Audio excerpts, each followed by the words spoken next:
The Consumer Electronics Show in Las Vegas, where the latest and greatest in tech comes to show off. It's a golden age for consumers because we are now so used to the idea that we get better and cheaper products all the time. This is Larry Downs. He co-authored a new book called Big Bang Disruption, and he knows why tech success is faster and more fragile than ever before. Take the GPS device, for example. That did away with paper maps. But then Google came along. It already had mapping data and the Android devices and a data connection. It didn't take much to suddenly give people navigation apps on their smartphones for free. And when they arrived, millions of people had them in a matter of weeks or even months.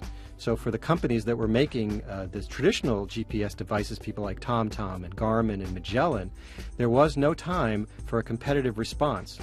Increasingly, across industries, new products and services enter the market both better and cheaper than existing products. Consumers will jump ship, sometimes overnight. Here's how it used to be. New technologies enter markets in kind of a bell curve. You get some early adopters, and then you get a nice, segue into mainstream markets, traditional, regular consumers. This meant companies could take time to get things right. Take, for example, that slow evolution of the personal computer.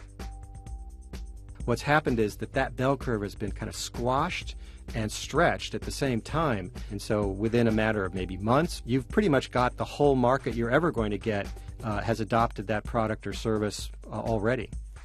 So a company changes the game really quickly, but then people want the next big thing.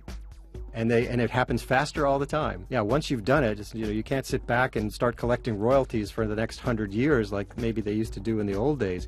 You need to be ready to be disrupted yourself. Take Microsoft's Kinect device, which allowed people to control their gaming console through movement. And the market loved it. It was sold by the millions almost immediately. But very quickly, of course, everybody who had an Xbox 360, pretty much had a Kinect.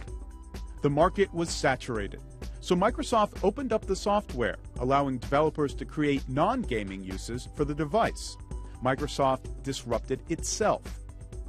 So back to CES and its rows of gleaming gadget goodies aiming to disrupt. What does a guy like Larry Downs look for? I'll head for the edges, and what they're doing may not be ready yet, but you can sort of see the potential in their eyes. Those are the ones then I'll start to watch as the next year unfolds.